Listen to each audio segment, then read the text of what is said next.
Hello and welcome to Crucible of Words for more dedicated legacy action. Today we are playing the Name Sticker Goblin deck. I played this once before and I had an absolute blast playing it, and I just had the urge to give it another go. So what is this deck? Well, it's much more combo-tastic than other Goblins decks have been for a while. Essentially we're trying to use things like Name Sticker Goblin here, which can generate us 4 to 6 mana. Usually, obviously 5 is kind of where we're going to be hitting most of the time. So we're going to be playing this to then power out big powerful things like Muxus as early as turn 1, because we've got a bunch of soul lands as well as Chrome Moxes to power these things out. So once you get Muxus into play, you're also going to get things like Battle Cry Goblin. You can pay some mana, give your guys haste, and away we go. That's basically the plan there. We also have Skirk Prospector to help us cheat on mana. This build is different to the one I played last time. I want to try sort of some of the other lists that are going around. This one's got a couple of Goblin Piledrivers, some more big things that can attack for a lot of damage. We've got a couple of Warchiefs to help make things cheaper, but also give our things haste. We have Spirit Guides, which should probably be over here in the mana section, so let's move those across. Pashalik Mons, which with some extra mana can allow us to sacrifice some goblins, ping things a little bit, as well as just have a lot of guys so we can just go to the face with some damage there. We have one Rabblemaster, which is an interesting number. I've seen builds that have got 4 of them. We're only playing 1, so we'll see. We have 4 Goblin Matron, so we're still very much on the tutor package, which also includes 1 Gempalm Incinerator, which allows us to remove opposing creatures that can be a bit pesky. We've got Ringleaders to reload as well. And we also have a Volley Veteran, which is one that I haven't seen before. This is a 4 mana 4/2. When it enters the battlefield, it deals damage to target creature and opponent controls equal to the number of goblins you control. So this is kind of a similar version of Gempalm Incinerator, except when we get it off of Muxus, it just does its thing. But yeah, we're aiming to win the game in the first few turns of the game. And that's pretty much it, really. We're just going to be stomping people hard. I had a lot of fun playing this first time around, and I really wanted to have another go and see if it still felt powerful. We only missed out on the trophy because we lost to the mirror. So, deck seems good. Sideboard-wise, the sideboard here is a little bit all over the place, in my opinion, but let's have a look. So we've got Graveyard Hate split between Leyline and Faerie. We've got some Mindbreak Traps for combo decks that are going to be going underneath us. We've got a Blood Moon and a Magus of the Moon. So, you know, it's 2 different cards, but they are the same sort of effect. We've got Trashmaster in case we need to mash with some artifacts. Dead and Gone can bounce things like Marit Lage or any other problematic permanents. Pyrokinesis to just dome a load of little creatures that might be stopping us. And then 1 Chalice, 1 Defense Grid. So some of these numbers seem a little bit odd to me, but this isn't my list. It was just one I found that was playing some different things. And it's important to just play different things a lot of the time because you get to see how it all pans out and how it works. And maybe you'll find something you really like in there. Maybe you'll find something you don't like. But either way, it's good to test different lists whenever you can. Anyway, that's it for this one. Remember to like and subscribe. Check out the Patreon, etc., etc. It's all in the description below. Let's just jam some goblins. If you're looking to play Legacy on MTGO like me, why not try Card Hoarder? They're a rental service that I personally use, and I found them better than other rental services that I've used in the past. So why not give them a try? Alright, we are into round 1. Our hands should be able to make a turn 1 Muxus here. We have 1 mana, 2 mana, 3 mana. We make Name Sticker Goblin. And if it's not enough mana, we can play the Skirk Prospector and sack 2 guys. Now we could roll super low here, but 6 mana. Don't mind if I do. That's pretty good, isn't it? Do we want to kick our guys now? We'll have to sacrifice 2 guys to come in. How much damage is that going to be? Can I do the maths here on the fly? Do I need to attack now? I don't think I need to attack now. I think we just pass. Now, the one way we get punished for not attacking right now is if our opponent is trying to leverage their life total as a resource. So, like an ad nauseum or something. Like any turn 1 combo decks, I don't think we kill them here, right? So we sack these 2. This is 4, 5, 6, 7, 8, 9, 10, 11, 12, 13, 14, 15, 16, 17. No, it's 17 damage if I've calculated right there. Whereas this turn we can then kill him for lethal because we're going to have an additional 3 damage, 3, 4, 5, 6 damage. Now this does give our opponent the option of like smashing one of our things, but we just put a whole bunch of power into play on turn 1. Uh-oh, Lotus Petal. That doesn't fill me with a great amount of joy because Lotus Petal decks are the ones that can definitely guess that. Okay, a Grim Monolith. We can see Grim Monolith into Grim Monolith into okay, so we could be looking at the 1 ring here. This could be the Tony Scaponi Paradoxical Outcome deck. So if they have a One Ring here, they'll fog us for a turn. Alright, they're just playing the PO here. This is good at least because it shows us what they're playing. But it does mean that there is a possibility that they do get to kill us here. If we draw a land, we don't even have to sack our Prospector to pump all of our guys. I think maybe I should redo my maths just to make sure. So this gets +1/+1 for each Goblin. So this would be attacking for 4, 5, 6, 7. And then this one would be attacking for 8, 9, 10, 11, 12, 13, 14, 15. This one will be attacking for 16, 17, 18, 19, 20. No, if I stack the triggers right, I think I do actually kill them on turn 1 there. Alright, so maybe we gave our opponent a chance to beat us there. But we did get a chance to see our opponent's deck, maybe. I don't know. Okay, paradoxical outcome, you say. Chalice of the Void will be good here. And Mindbreak Trap will be good here. Trashmaster, probably reasonable. I don't really like Blood Moon. They can do as a Saga stuff, but that's not really what this matchup is about. I don't think we're going to want Veteran Volley. And I don't think we're going to want Gempalm Incinerator. Piledriver looks okay here. We obviously want to keep our high-end Muxus type stuff. Got to fit in 4 more cards. That's a lot to trim. I guess we can trim a Ringleader because we don't necessarily have a great explosivity if we're doing Ringleader hands. That's kind of a bit of a slower way, and we kind of need to be fast. We should probably also trim in a Matron here. And I guess we trim in these things. Just trying to keep ourselves alive. We can beat down with other guys relatively well. But this Paradoxical Outcome deck is very good. If you haven't seen it yet, by all means, check out Tony Scapone's channel. It's him playing on there. It looks pretty good. So what does this hand do? Turn 1, we make Skirk Prospector. Turn 2, we have 1, 2, 3, 4 mana. It doesn't really get us anywhere. Needs to be faster. Alright, we can keep this one. This one is not what I would describe as faster. But what it does do is stop our opponent from winning the game. Which is what I'm very much all about. Okay, so this can punish us if they go down the Saga route. So this is another Bauble. And another Bauble. Is there going to be some sort of payoff here? They're just going to be... They saw the Goblin Warchief. That's good. What are they going to see this time? Chalice of the Void. Alright. So they don't know about our Mindbreak Trap yet, which is good. Chalice can be a bit of a doozy for them to get round. I'll play out this mountain. Play out Chalice for 0. We got Forcible blue card for this? No. Okay, so this will shut down a lot of their deck. But they can certainly win through this. And they've got access to bounce spells and stuff. And they can just play it as a Saga game. And our hand is a little bit slow, to be honest. Seagate Reborn, paying some life. A Grim Monolith, sure. That's spell number 1 of the turn. Untapping their Grim Monolith. Playing another Grim Monolith. There's going to be... Nope, not the One Ring. So they might be playing around a Mindbreak Trap here. Intentionally. Which is a smart thing to do. Right, here comes the Goblin. Just pass the turn over. So now they get to go and find like another key or a Haywire Might if they can find green mana somehow, which is going to be difficult considering they don't have any 0 drops available. I'm curious what they find off of this. It might just be a 0 drop piece of mana, or they're just going to be making some constructs and trying to get us that way. It's also pretty reasonable. Big construct. Untapping the Monolith. Emery, yep. So this is their first spell of the turn, because they activated this, got this off of the Saga, then played this. This is their second spell. Still not playing into a Mindbreak Trap yet. They've brought in the Raven form here. This does not really help us out here. We can play this, but we are significantly outclassed in the creature stakes right now.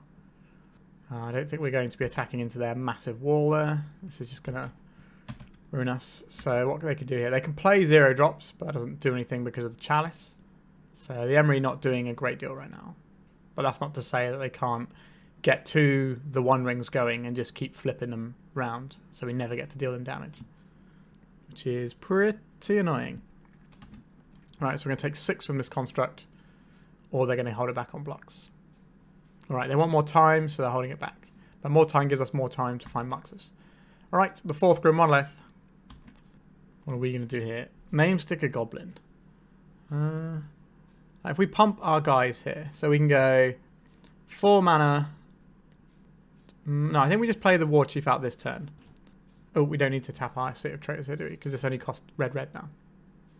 And then next turn, we can jam this Sticker Goblin. And then that only costs us 1 mana. So we can pump our guys a lot. So this will be... We will make a token as well. But that only get one of... Okay, the 1 ring. And they haven't played any spells yet, so this is not counterable. So there's no big turn available to us next turn unless we have some sort of Muxus draw or Ringleader, which can sort of snowball the game out a little bit. Right, we're going to take the 9 here. We're probably going to have to chump block next turn. This is important that this is Voltaic here, not the one that makes the creature unblockable. Right, so they're going to do some emerying to see if they can dig into something useful. Paradoxical outcome. So no more artifacts, sure. Alright, Den of the Bugbear. If we just play out our Goblin, it's not really going to help us out a great deal, but we can play the Bugbear. It's going to cost us 2 mana here. But this is a potential attacker for later on. But it also can cut us off of... I don't think we're supposed to play the Den here, as awkward as that is. And I don't want to attack with all of our guys. Just to make a 1/1 token for next time. Nah, I think we have to pass it over here. We have to work out what we're chump blocking with here. 1, 2, 3, 4, 5, 6. So we have Muxus mana. So maybe we're supposed to... maybe we're supposed to chump block with our Battle Cry Goblin and try and draw into Muxus. But I think at this point our opponent can probably win the game. Right. The amount of cards they get to draw this turn should be enough for their deck to combo off. They've seen the majority of their deck at this point.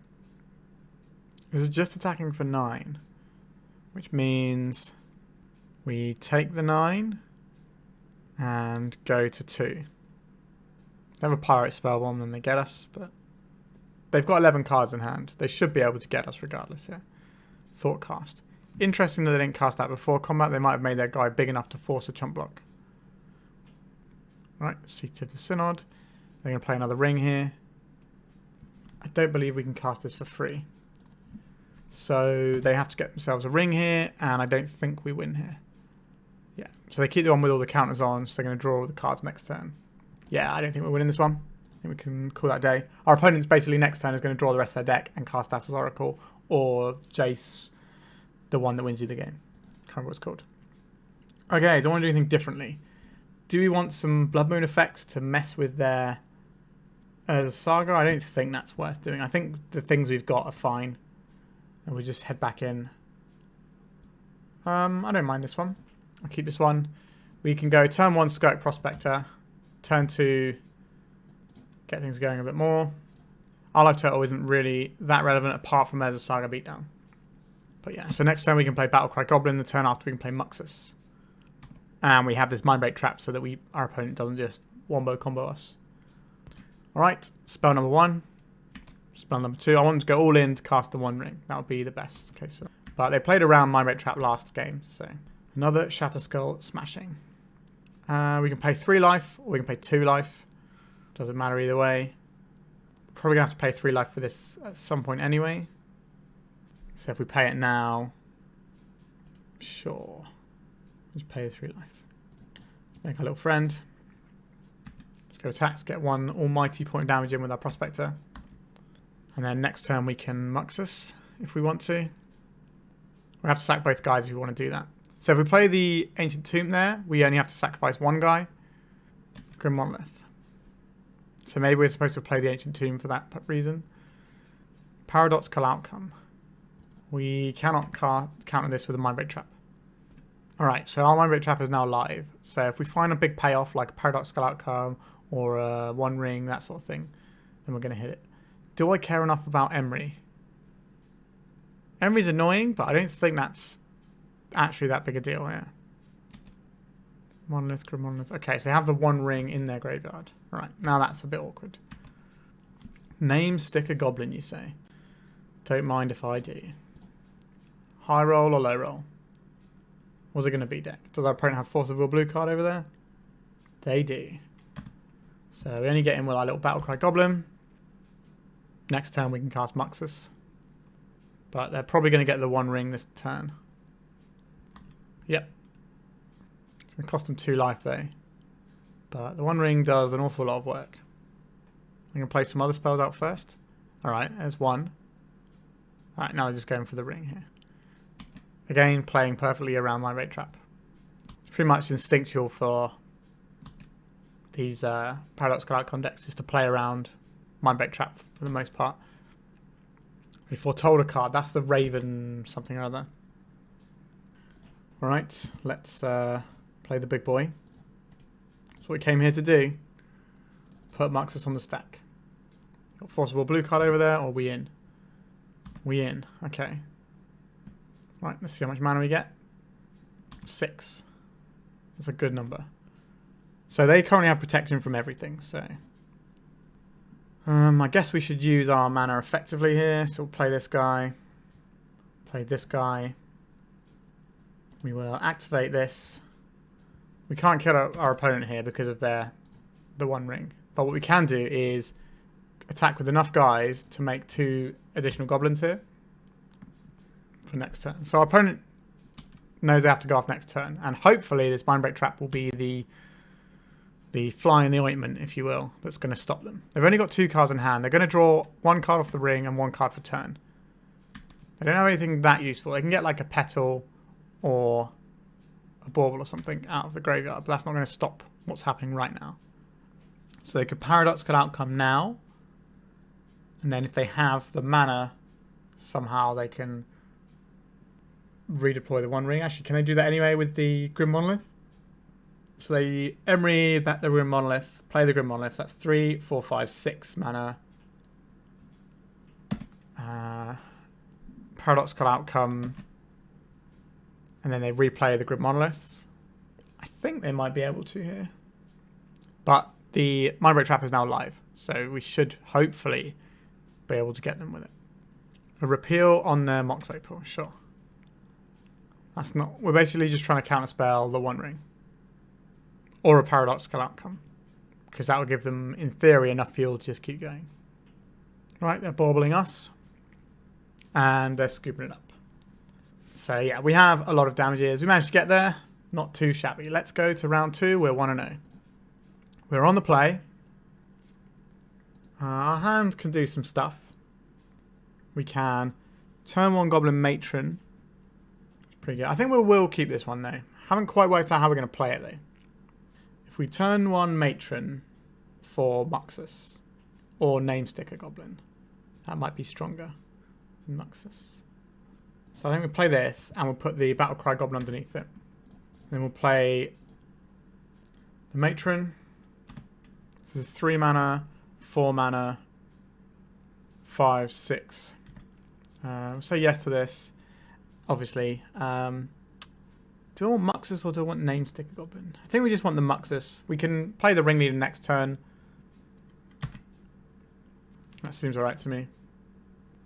And then once the Ringleader gets going, maybe it can find us some more mana. But obviously every Goblin is mana when we have a Prospector. Right, Ponder, they shuffled.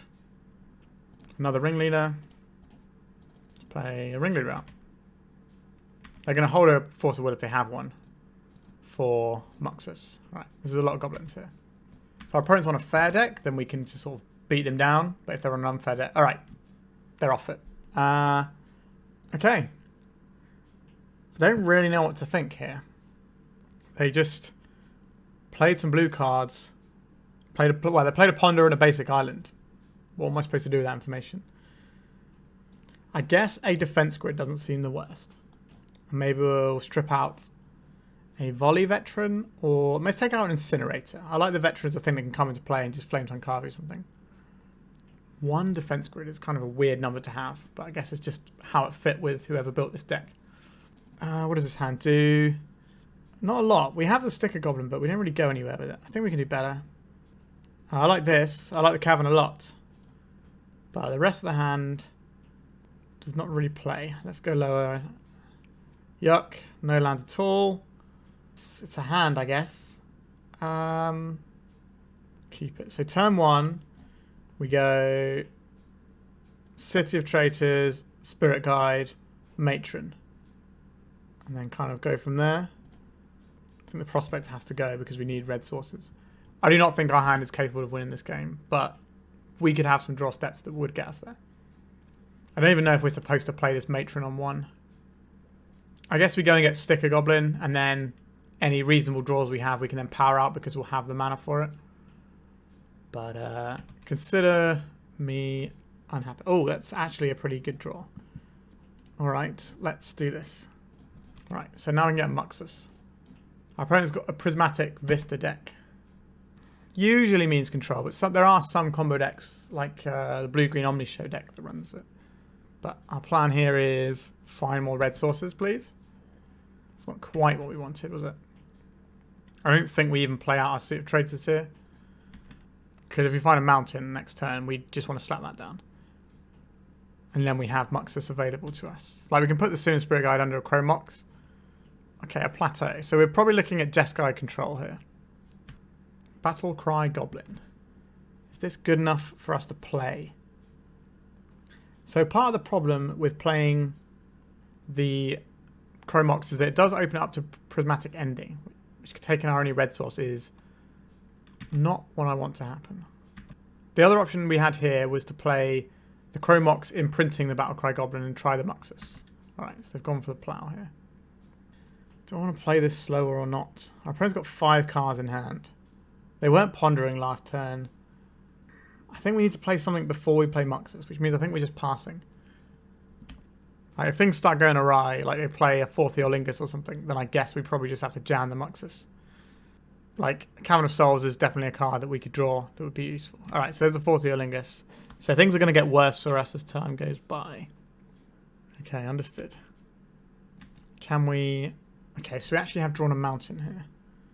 So we could attack with a hasty Battle Cry Goblin and get the Monarch. I think our opponent's lost connection with the game, so there might be a little while. Oh no, they're back. So this is us trying to test our opponent with our Battle Cry Goblin rather than the Muxus here. So we can put the Simian Spirit Guide underneath that. Play out our Battle Cry Goblin.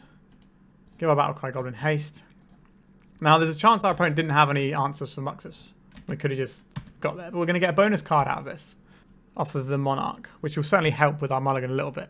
And then if we can find a Cavern, we can just jam an uncounterable Muxus. If not, we might just be jamming it anyway. But it's going to be kind of trading the Monarch back and forth, perhaps. Alright, this feels like a removal spell. Alright, they're getting rid of our Chrome Mox, which is one of the things I said could happen to us that would be bad. And there it is. Alright, how are they going to protect the Monarch? Are they going to kill our guy? Quite likely. It's kind of what their deck does. Chrome Mox, we're not playing that one. Right, we'll attack with our Battle Cry Goblin. Right, they're killing this now, or are they waiting for us to pump it first? A Snapcaster Mage. Alright, so we're going to have our creature plowed here. But next turn we can... Well, we're going to have to just try this Muxus. Maybe we would have got through with it earlier on. Maybe we were trying to play around things and we just had to jam. Uncertain. But I feel like playing a spell into your blue opponent before the one that you definitely want counterspelled is usually the done thing. Comet. Okay. This could kill us if they roll 6s. What does 5 do? That domes us, right? Damage equal number of loyalty counts. Yeah, okay. Sure, so leaving the Snapcaster Mage back to block, which kind of makes me think they might not have a counterspell right now. Sticker Goblin, you say? Sticker Goblin. Alright. Let's try for Sticker Goblin. Let's try for Muxus. Oh wow, we're just in. And we got a whole bunch of mana. Oh wowzers, trousers. Alright. Let's just pump our guys a lot. By tapping the Ancient Tomb, we've kind of made it so that we don't get to pump the 1/1 that comes out of it. So they got a plow, so we're probably losing the Muxus here. But the Piledriver is pretty large. They might have to chump block the... Okay, I've stacked these triggers the wrong way. Whoops. So we're supposed to put the Battle Cry trigger on top so that we have one more Goblin when these triggers. That was just a sloppy click from me there. But our opponent might have to chump block the Muxus and then plow the Piledriver. But that's still lethal. Because all these other guys are dealing 6 each. I think we've successfully Goblined. Sure. So they can't block this Piledriver. They could block one of the 6s, but that's not going to help either. And this Piledriver is going to be enormous. Yeah. All right, we successfully goblined. We are now 2-0 going into round 3. Welcome to round 3. Our opening hand, if we high roll, we make Muxus. If we low roll, we can Ringleader. Let's see if we can high roll. Our opponent has mulliganed to 6 cards. All right, name sticker Goblin. Let's see how broken you can be today. You gonna be nice to me? You are gonna be nice to me. All right. Okay, our opponent's off it. Turn 1 Muxus kill.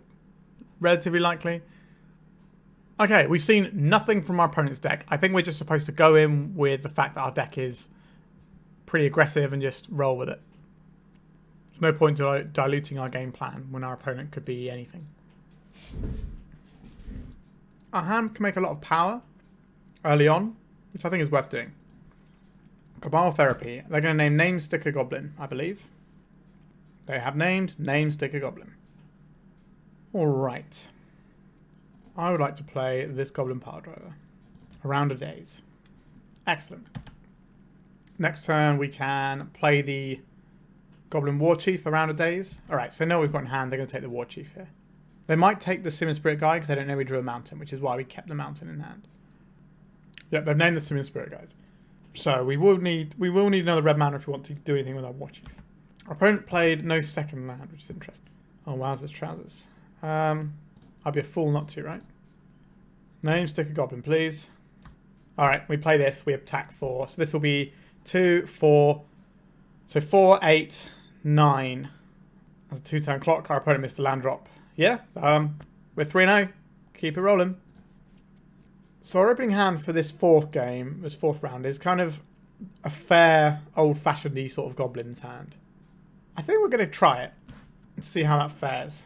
But this is the least broken hand we've had this entire league so far. Chrome Mox. Alright, our opponent might be the one doing broken things this time. What was that? Coppercoat Vanguard. Alright, we're on a creature deck. So this is probably going to be humans, I would imagine. Coppercoat Vanguard, if you're unfamiliar, is a human lord. It gives +1/+0 and ward to other humans on a grizzly bear. So pretty reasonable. I wonder if they take out our Prospector or they take out our Piledriver. I think those are the two of the sort of scary ones. I guess Pashalik Mons, if we get the mana, it's pretty good. Yeah, so taking our turn 1 play. So this will cost us additional mana to cast now. It's +2. Which is something we might still cast later on in this game. Shatterskull Smashing. That's probably going to be useful in this matchup. So I'm going to leave that in our hand rather than playing it tapped. Because we might be wanting to kill some creatures in the near future. Now, by not doing that, we might have to take 3 damage at some point to play it untapped as a land. Is this going to be a Seasoned Dungeoneer? It is. Okay, I think we have lost this game. They made a 3-drop on turn 1 and a 4-drop on turn 2, which is the sort of thing that our deck is trying to do, is just jump the curve and play things. So we can't be mad. Our opponent's doing the same sort of thing that we want to do. Obviously, humans are a lot more boring than goblins as a type in general, but that's only my own personal opinion. Because who doesn't love these weird-looking little freaks? Cavern of Souls, we can play that. We don't really show our opponent it though.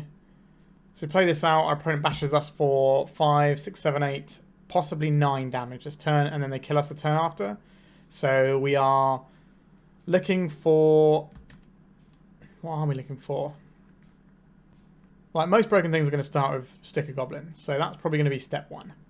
We do get to play Pyrokinesis in this matchup though, which is going to be nice. Alright, so they've diversified their damage counters there. So I imagine the Seasoned Dungeoneer is going to target itself. So they're going to try and get 2 equally large creatures sort of growing. So ideally they want to have a 5/3 and a 4/5 at the end of this turn. And whatever else they're about to play. Another Seasoned Dungeoneer that's going to put a trap into us. Yeah, I don't think we win this unless we draw Sticker Goblin. Can we even do anything with Sticker Goblin? Sticker Goblin, roll a 6. No, I don't think we can even do it there. Okay, we're just going to see some more of their deck as they reveal it to us. And then we're probably done here. Thalia, yeah, so just playing like human initiative. I'm happy to call it there anyway. So, I would like to play some Pyrokinesis. I'm also interested in Dead Gone. There is an argument to play Blood Moon. it shuts off a lot of their actual fixing. But they're going to have artifact mana, so I'm a little bit reluctant to try that one. Goblin Piledriver is not actually looking that hot in this matchup, so I think we can probably trim those. I do like the Pashalik Mons and the Rabblemaster are both fine. Matron might be a touch slow, so I guess we trim that. And yeah, we've got our Flametongue Cavalry Goblin. Our opponent only needs a single planes to really play the game. So we go turn 1 Skirk Prospector, turn 2 Battle Cry Goblin, and then nothing else. I think we need to swing big in this matchup. I said bigger. 4 cards is not a lot. I guess we keep this. I think we throw back. So Prospector can kind of be a mana down the line. But we have 1 drop, 2 drop, 3 drop. So I guess we take out the 4 drop here and just try and curve up and hope to draw something to fill in the final gap. We'll play our nice looking mountain here. Play our Skirk Prospector. Then Battle Cry Goblin. Then Goblin Matron. And hopefully get something useful out of it. But we'll see what our hand... If we can draw a Sticker Goblin or Muxus, then we obviously get the other one of that combo and away we go. But our deck feels a lot weaker when we're not playing Muxus on turn 1, that's for sure. Chrome Mox from our opponent. So yeah, so Blood Moon probably wouldn't have been doing very much here. It might have stopped their like Soul Land, but I think with Moxon and things, they're going to be relatively fine to have 1 white mana, which is all they need to really get going. And at some point they can get the initiative and get some more white mana. It just doesn't feel like a good way to approach this matchup. What is this? Eagles of the North. Ah, Plane Cycling. Okay, even more reason why that would suck. I would rather gain 1 life than have this in our graveyard, so we'll take it. Alright, they didn't do anything on turn 1 apart from kill our guy. It's not the end of the world. Okay. We've got something resembling a plan here. So we want to draw a land next turn, play the Matron, turn after Sticker into Muxus. Or we can just draw a Muxus. But then we don't have the mana right now, so... Eagles going under the Chrome Mox. It's kind of doing its job, but in a very roundabout way. Right, they're just playing the control. That's fine. Athalia. This doesn't really impact us. I guess it can make Pyrokinesis a bit more annoying, but... Land. We've got a land. Alright, we're going to name Goblin. We will play this. Go and get me your friend and mine, Muxus. Ideally, I'd like to draw a land next turn just so that we can guarantee the Muxus, because if we spin the name sticker and low roll, then we're going to have a bad time. Like, I don't mind spinning this hoping for 5 or 6, but spinning it hoping just for 6 is a little sketchy. Which is where there's a difference between paper and online, because on paper, the way the sticker mechanic works is you know what... you know what it's going to do before you cast it, whereas this time we have like a random roll. Not attacking with Athalia, interesting. Dead and gone. Like we can shoot the Thalia and maybe attack back, get the mountain, cast Muxus second main phase. Is that good? We could try and high roll with the Sticker Goblin here. What's the odds on this? 15 to 20, so a 1 in 4 chance. This is not one where you get to do both either. It's either or. Do I want to try and high roll here? I think we have the time to not have to do that. Love to draw a soul land. That would be aces. So where are they going to put these counters? They're going to put them on their Thalia, are they? No. They're going to be smart and put them on their Seasoned Engineer. Okay. Coppercoat Vanguard is what they've revealed. So that's going to be on top of their library for next turn. Yep, we're going to take a hit here. But we might be able to kill this Thalia and then get ourselves the initiative. Alright. Means we don't get to attack with our Muxus. Pyrokinesis, though. Pyrokinesis, you say? Right, he's going to smash our guy. Yeah, that's pretty annoying. I think at this stage we are in... no, we have one more turn, I think. This is going to hit us for a big bunch, but our Muxus might be able to be lethal as soon as we cast it. So I think we are just going for any land off the top. And then we'll roll. Well, I think we have to roll anyway next turn regardless. But, yeah, we're not going to do Pyrokinesis stuff here. We're just going to take the hit. We revealed a Thalia. So our plan is to win the game on our turn. by name stickering into Muxus, into some hasty stuff, and just crunching through our opponent. Come on, mana source. No mana source. Well, well, well. Look who's got to high roll. Now, if we high roll, I think we are odds on for winning this game. High roll, high roll, high roll. Oh my god, we got there. How much damage is this? We can't... This has ward 1, which is annoying. We can't block this. This will have to go under the bus here. So we put the Muxus on the bottom so that we get in the other goblin. That's the correct way to stack them here. Yeah, if we'd have drawn a land, then we'd have the mana to... oh, wait, hold on. We could have just Pyrokinesis this. Oh, no, we need the mana for the ward, right, don't we? Yeah. Sorry. That's what I was saying. If we'd have drawn the land there, the high roll means we also get to play the Pyrokinesis. But they block here, they take 6, 7, 8, 9, 10, 11, and then they kill us on the backswing. I think our little goblin-y run has unfortunately come to an end. Alright. Play this out. Pyrokinesis, not really going to get it done. This Seasoned Engineer is going to turn sideways and kill us. Sure. I think we'll just concede here. They're going to attack us with the Seasoned Engineer and we're going to die. Unfortunate. That was our first match loss this league so far. I feel we were pretty close. Like, if we'd have just gone for it earlier and high rolled the turn earlier, then we'd have one more turn and maybe that's okay. But I think we are right to try and try to not have to rely on high rolling. But maybe we're just supposed to go for it and admit that we're dead if that doesn't happen. Unsure. But I think this matchup's probably pretty good at the end of the day. We are bigger creatures and more explosive in how we go, and they can't really interfere with what we're doing. It just didn't work out for us that time. Let's go to the final round and see if we can get the 4-1. Alright, this hand is turn 2 Matron, turn 3 Ringleader, turn 4 Muxus. That's kind of not that fast. I think we can do better. Alright, so turn 1 Skirk Prospector, turn 2 we have 1, 2, 3, 4, 5. We're pretty close to Muxus with this hand. I think we throw back the other Prospector here. Is that right? I think that's probably about right. Alright, so our Cavern is likely to do stuff this game. Play this. Let's name Goblin. Play a Prospector out. I'm a little worried about potential wastelands, but we shall see. So we've got probably Goblin Matron for...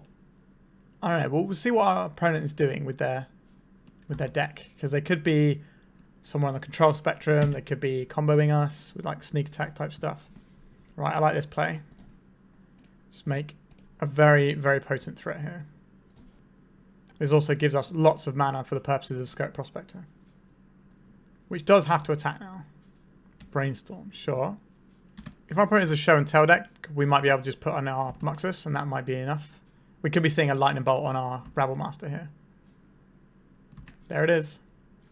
So we have 1, 2, 3, 4, 5, 6 mana, so we can play an uncounterable Muxus next turn if our Chrome Mox resolves.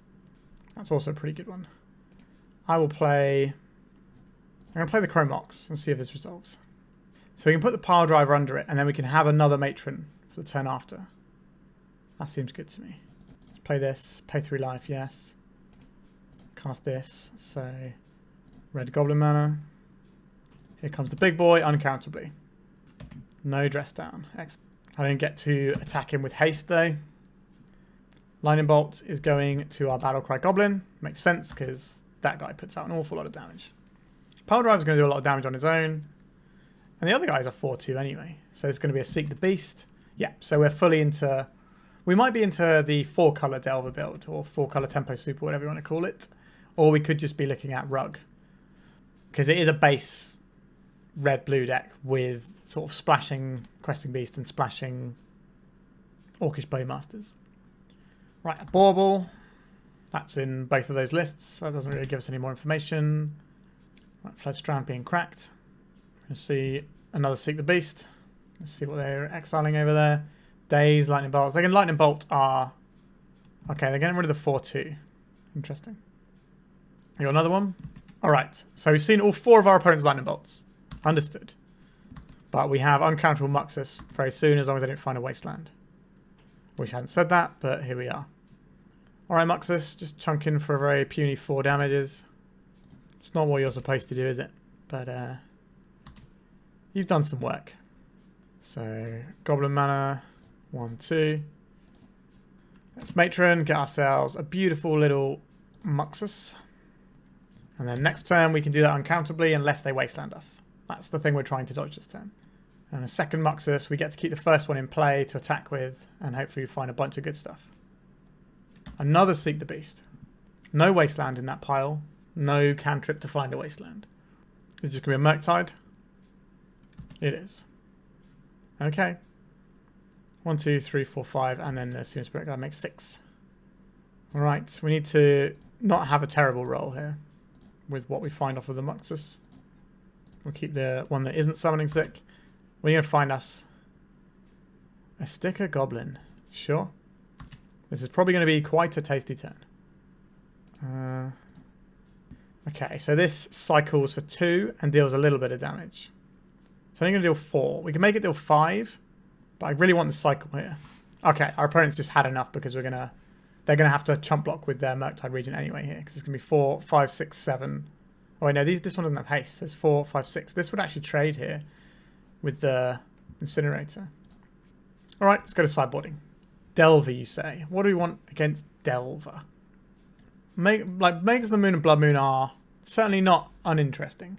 Chalice of the Void can jam them up a fair bit if they're trying to, you know, they've got a load of cantrips and stuff. They're just going to have to play them into the Abyss.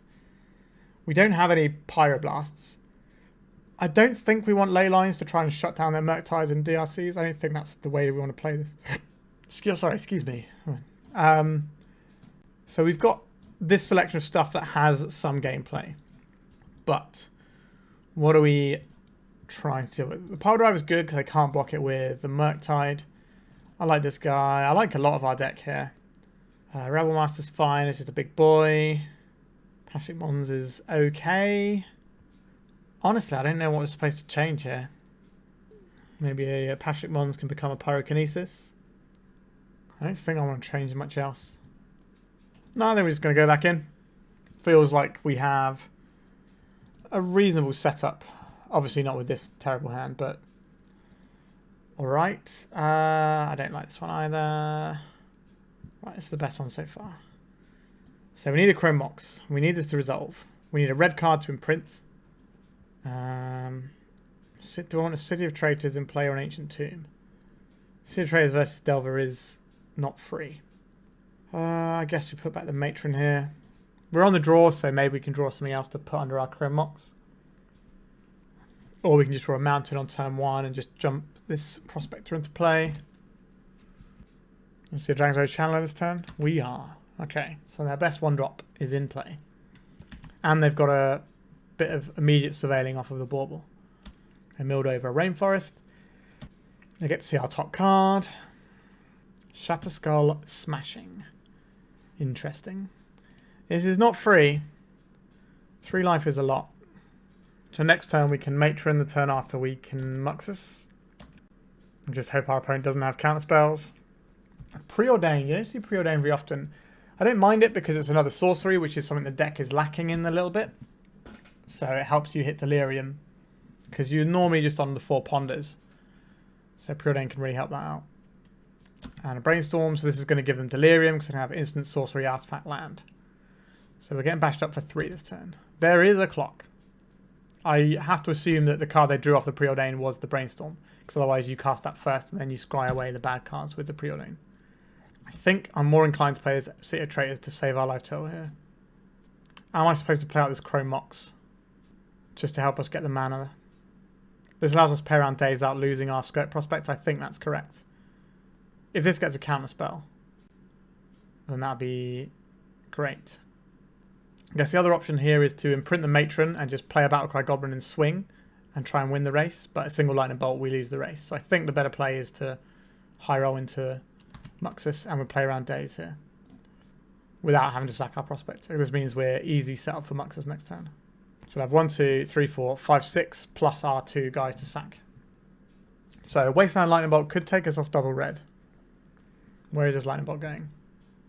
At the Skirk Prospector. Alright, so this is the first part of the 2-hit punch I mentioned. But if we draw a Cavern, we're still not there, right? Right, Brainstorm. This could find them. Okay, they put a card on top of their library, so I'm not feeling amazing about what's about to happen. There's the Wasteland. They take out the Shatterskull or the City. Take out the City. I would take out the Shatterskull. Obviously, I know what's happening here, but they know what one of the cards in our hand is.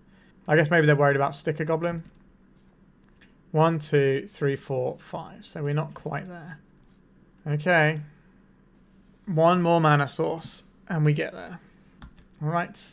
We're going to go to 8, which is probably 2 swings because they're probably going to have a lightning bolt at some point.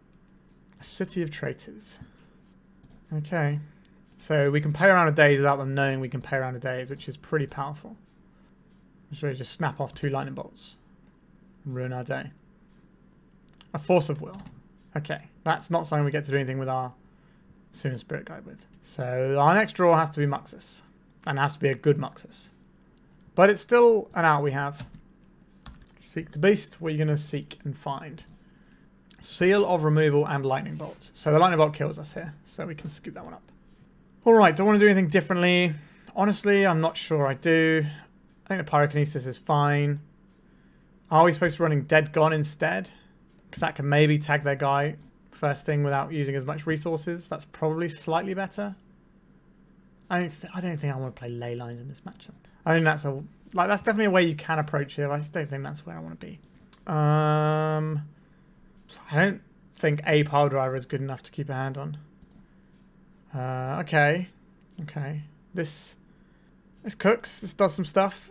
We keep this. We have to work out what we're doing here. I think we're probably bottoming, getting rid of this. We just want to keep all the gas and just force our opponent to have to answer all our stuff because their clock isn't going to be that fast. So next time we can stick a Goblin possibly into, or we could just Matron looking for a Muxus. We have a lot of options here. We're going to bolt our Prospector. They're not. Okay. They got a Bauble to go with this? No. Okay. We have a Muxus. Okay, I think we just let's stick a Goblin and see how this goes. 6 mana. That's a lot of mana, isn't it? Feels like our Muxus might not resolve. But we can rebuy with a Matron. Okay, I think we just do it. We beat Daze here. Oh wow, we just in. Alright. I guess we win this game, most likely? Yes, I guess we do. Yeah. Alright, we just had the turn 2 kill there. Alright, so we finished with a 4-1. This is the second time I've played a version of this deck, and this is the second time we've gone 4-1. And both of the games I've lost with this deck so far, one was to the Mirror, which, you know, that's a wash, really. And the other one was to that human deck where our hand was a little bit slow, and we kind of waited, trying not to high roll. And maybe that cost us the game. So, yeah, let's talk about the deck. So the reason I play this deck today is because when I played it last time, I had a great time. And today was no different. We cast Sticker Goblin, and we put Muxus into play, and we had a pretty solid time. But I think the actual plan of just Battle Cry Goblin and aggroing people out works pretty effectively too. I don't really like the Piledriver that much. I understand why it's here. It's another 2-drop, which can sometimes be helpful. But it also kind of is another big threat that kind of snowballs with all the stuff we're doing. However, I think I'd rather just have some more Rabblемasters. So if we just had a couple of Rabblемasters instead. So we had 3 Rabblемasters. That's just another really powerful thing you can do on turn 1 with Soul Land plus Spirit Guide or Chrome Mox. And quite often, a turn 1 Rabblemaster, if your opponent's hand's a little bit slow, you'll just run over them. And that's just a really nice angle to have. So I think I probably want to lean more into the Rabblемasters. Bosch and Roll on their channel played a list with the Rabblemasters. The last build I played didn't have Rabblemasters. And I think I probably want them. Now, it's not free necessarily, the fact that you have to attack because of your Rabblemaster. But most of the time, you're going to want to be attacking. You just have to be careful when you play this in regards to what your Skirk Prospectors are doing and how they can live and what you want to do with them on the following turns, etc. The new card that I hadn't played before, it's not that new, it's M19, but I've never seen it before. So Volley Veteran, this card seemed fine. There were definitely matchups where I thought, okay, this would be nice. I'm not opposed to having this. Same with the Gempalm, felt pretty reasonable. Didn't have any issues with those being in the deck. How much removal do you necessarily need in the deck? That's a different question. But I like that the Volley Veteran is a 4-2, which is relatively large, especially if you're giving it haste. It's going to be dealing a lot of damage. It did swing for lethal in one of our games. And the fact that you put it in with Muxus and it does its thing is really nice. Just having powerful come into play abilities when you're cheating them into play feels like where you want to be with this sort of deck. I'm not convinced about the sideboard entirely. So there are 3 copies of Chalice. It's just not showing up the 3 here for some reason.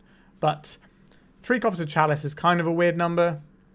You know, they obviously did work against Paradoxical Outcome deck, and we can't really deny that. You can see what's there. 1 defense grid doesn't seem like many. Obviously, it's kind of just trying to complement our Cavern of Souls plan. But would this be better as a Pyroblast, perhaps? Maybe. Which, you know, can also double up as removal against things like Murktide. Also flexing into hit things like Paradoxical Outcome. Or, you know, like a big Kappa Cannoneer that's being cast or whatever. So I think there's definitely room for improvement potentially with this. I'm not sure if we want Magus of the Moon. Like, our whole deck is built around creatures. So our opponent's going to have loads of creature removal. I think just 2 Blood Moons is better than having split ones. Like, yeah, people might name them with a whatever. But I think you want to have... If you have a lock piece like this, you want one that doesn't die to the thing that the rest of your deck is dying to, which is creature removal. So I think you probably want to add in a Blood Moon over the Magus. Pyrokinesis is fine. Should it be Fury instead? Not sure. I do prefer Fury, and I also think that Fury is more castable off of a name sticker goblin. So I think running the Fury is probably what I would choose over Pyrokinesis. Although Pyrokinesis is an instant, so it's not like a straight trade. Sometimes being able to blow something out at instant speed is going to make a massive difference. So that is definitely something to watch out for. Trashmaster's fine. I think that makes sense in the deck. The Mindbreak Trap is kind of also overlapping with the Chalice in terms of the decks you want them is the same most of the time. And I can understand that. And Graveyard Hate, it's interesting that it's kind of split like this. Maybe you're just supposed to want like triple Leyline. Uncertain on that one. I'd have to have more reps with it and sort of see how it boards it. Like, it felt very difficult to board with this deck because our deck was really good at what it's doing. Like, when creature removal was bad, then that's a bit easier because you can just, you know, get rid of the Volley Veteran, the Incinerator, and quite often the Pashalik Mons, I think, is going to be going in those situations. And that's fine. But when you want to bring in removal, what are you removing from our deck? Like, I was just trimming. I wasn't really sure. Like, it felt fine. We were doing our thing. Maybe this is just one of those decks where you're not really supposed to sideboard very much. And you're just supposed to run with your core thing. I guess the Piledrivers are something we like leaned into for cutting because these are like surplus to requirement in a big way, I think. But yeah, I think this deck is legitimately very competitive in Legacy. It does a powerful thing. It does it quickly. And it also have a good backup plan of just beating you down with guys, which is fine. I think if you lean more into Rabblmasters, that becomes better too. You have Cavern of Souls to protect what you're doing a little bit against counter spells, so you can sort of lean through it. And you do have access to powerful sideboard cards like Blood Moon. I think I would probably lean heavier into things like Blood Moon. Like, I understand Denagon is nice against the old Maralages and things. I think we just want to lean into like Blood Moon effects. Like, just big haymakers that just end the game, right? If we're sideboarding cards, we don't really want to be messing with our core plan too much. We want to just be boarding a few things here and there that absolutely swing a matchup completely. Like, Dead Gone is okay. Is this swing a matchup? I guess if your opponent's got a Maralage, it can swing a matchup. But a lot of the time, but removing a creature is not going to be that good. And like the big creature that you have to remove that isn't a Maralage is basically going to be Murktide. So you'd have a red blast instead of a defense grid. And it kind of overlaps a little bit. So that's certainly something to think about. But yeah, I really enjoy playing this deck. I think it's probably the most fun of the make a load of red mana and do stuff decks out there. It's a lot more fun than Initiative, in my opinion. Like, who doesn't love a bit of Goblins? You do still cheese games, but it's in a different way. This Namesticker Goblin is proper ridiculous as a card. Pretty wild that they printed this at the end of the day. Especially since in paper, it's almost always getting you... Well, it's never getting you 4 mana in paper, basically, right? I think the way it works is you get 5 or 6, depending on which... Because you have to build your sticker deck or whatever, and there's a whole thing. But essentially, you can pretty much guarantee that the first one will always get you 5 or 6 mana. So I think it is better on paper than it is online, and it's obviously kicking ass a lot online as well. So yeah, If you like Goblins, play Goblins. It's a great time to be playing Goblins. There's a couple of other Goblin decks out there as well. They're also good. Even more traditional black-red ones with like Munitions Expert and Ether Vial and stuff. So whatever flavour of Goblins takes your fancy, there's something for you. I'll probably try and play one of these other Goblin decks at some point, but I just really want to play this one again because it's really fun and it really showcases the power of the new card better than the other ones do. I do have another build of my own for Goblins that I'm working on. I don't know how long it's going to take before it's in a fit state to be played on the channel, but it's going to be a spicy one. It's going to be one dedicated to an old friend of mine who used to play a very niche version of Goblins once upon a time. So hopefully you'll enjoy that and when I get that one sorted out. As for now, I am done for the day. So thank you very much for watching. Remember to like and subscribe, join the Discord, whatever, check out the Patreon, it's all in the description. But yeah, just keep enjoying Legacy. Thank you very much for watching and goodbye.